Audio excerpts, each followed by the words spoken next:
it turns out that, anthropologically speaking, it seems that our planet has had a far more diverse history than many of us previously believed.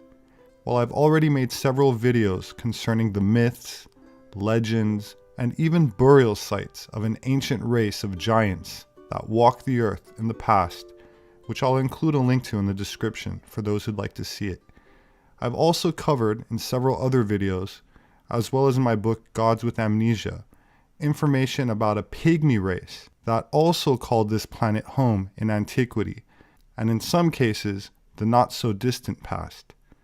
In today's episode, we'll take a look at some more evidence which no longer makes the evening news, but at some point in time seemed to be openly discussed and even common knowledge.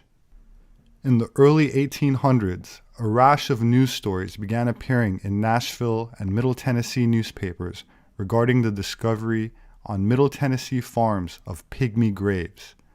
Through the process of plowing, or by erosion, farmers and landowners had discovered small graves, rustic rectangular stone boxes or sarcophagi, approximately 2 feet long, 14 inches wide, and 16 inches deep. Cherokee folklore seemed to confirm the existence of the pygmies, with their belief in a race of little people, a topic that I covered in a video called Mystery of the Moon-Eyed People. There should be a link to it in the description section. Curious experts came to Nashville to investigate the grave sites, examine the bones, and offer explanations. Farmers began probing their properties with metal rods, stabbing the earth in search of hard stone lids. This historic newspaper article about Tennessee pygmy graves from Woodbury Press was republished in 1877 in the Journal of the Royal Anthropological Institute of Great Britain and Ireland, Volume 6. A pygmy graveyard in Tennessee. An ancient graveyard of vast proportions has been found in Coffee County. It is similar to those found in White County and other places in Middle Tennessee, but is vastly more extensive and shows that the race of pygmies who once inhabited this county were very numerous. The same peculiarities of position observed in the White County graves are found in these. The writer of the letter says, quote, "Some considerable excitement and curiosity took place a few days since, near Hillsborough, Coffee County, on James Brown's farm. A man was plowing in a field which had been cultivated many years, and plowed up a man's skull and other bones. After making further examination, they found that there were about 6 acres in the graveyard. They were buried in a sitting or standing position. The bones showed that they were a dwarf tribe of people about 3 feet high. It is estimated that there were about 75,000 to 100,000 buried there. This shows that this county was inhabited hundreds of years ago."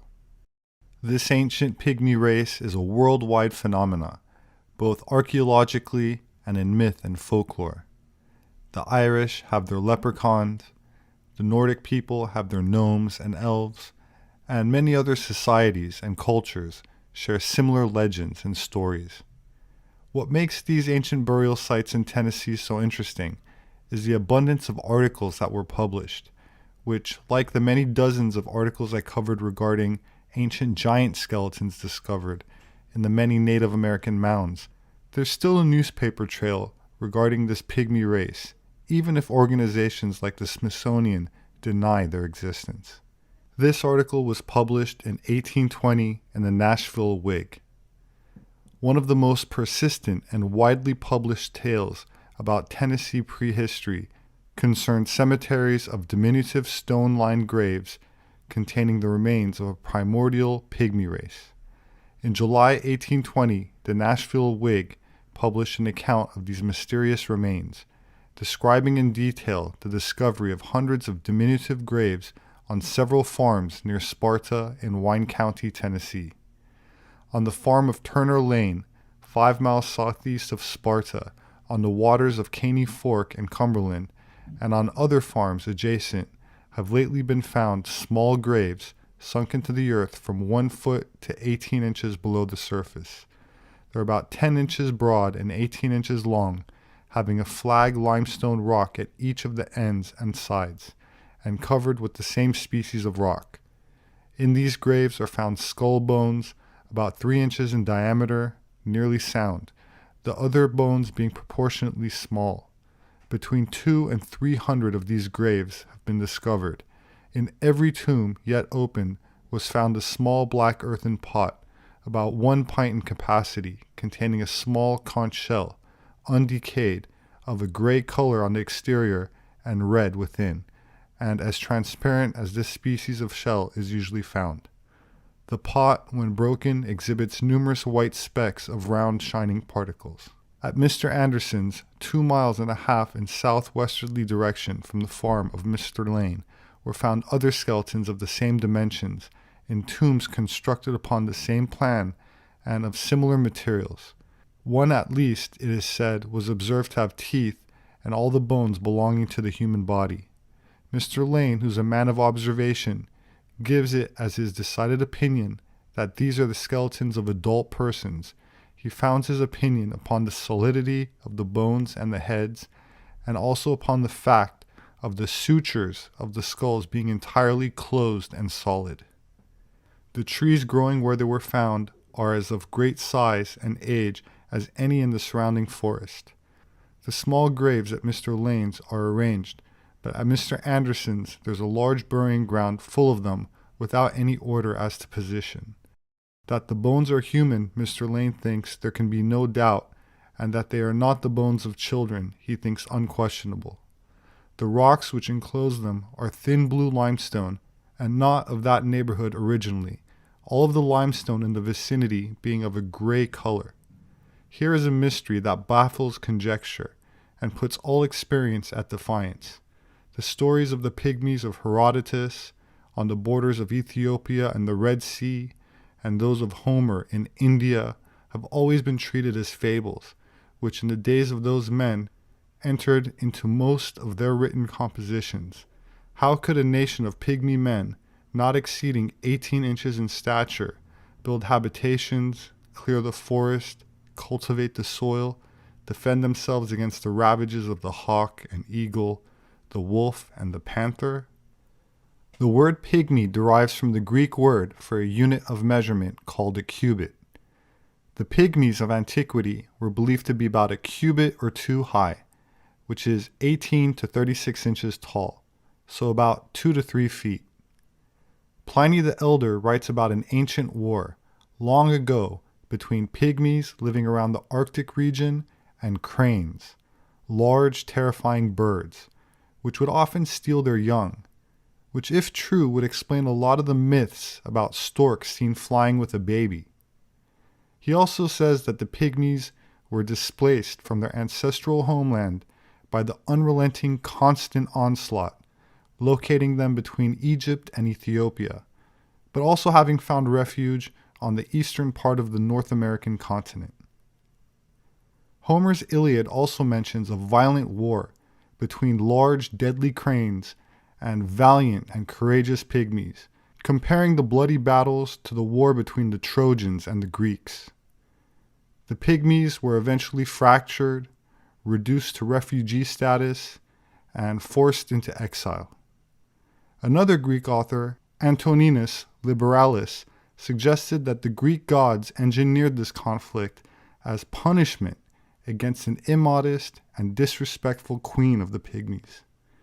According to Aristotle, quote, "The cranes do this, for they travel from Scythia to the marshes in the higher parts of Egypt, from which the Nile originates. This is the place where the pygmies dwell, and this is no fable, for there is really, as it is said, a race of dwarfs, both men and horses, which lead the life of troglodytes." Troglodytes means they live in caves. Incidentally, modern African pygmies average around 4.5 feet in height, and genetic sequencing has determined that they have mixed genetics with other archaic hominin species that once lived on the continent.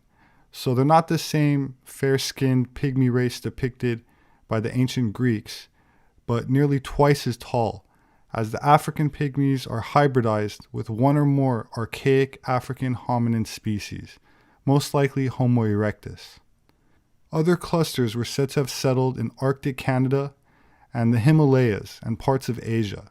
It's interesting to note the discovery of the 3.5-foot fossil remains of an ancient hominin dubbed the Hobbit, which was found on an island in Indonesia, which some have speculated have also contributed genetics to modern populations.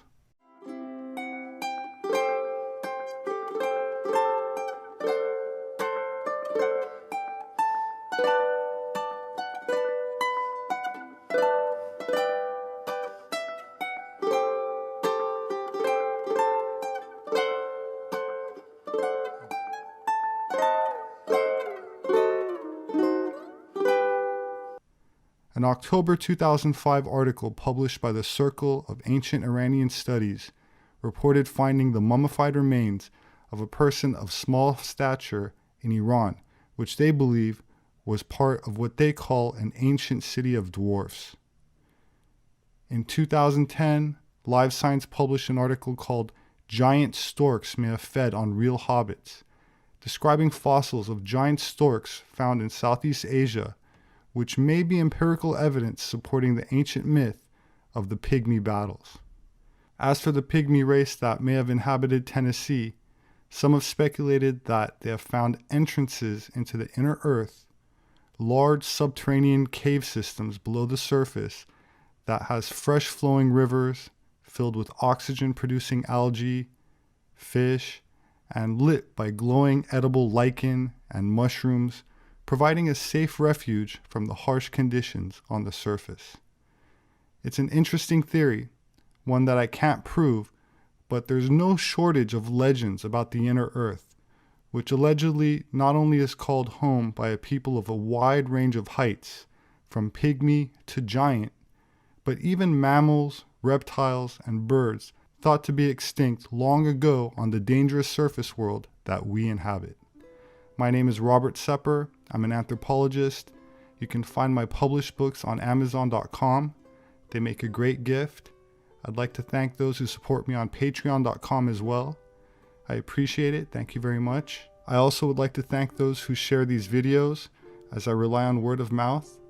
Please remember to hit the like button and to subscribe for updates. As always, I look forward to reading your thoughts in the comment section, so please leave a comment below. Please have a wonderful weekend, and I hope to see you again soon.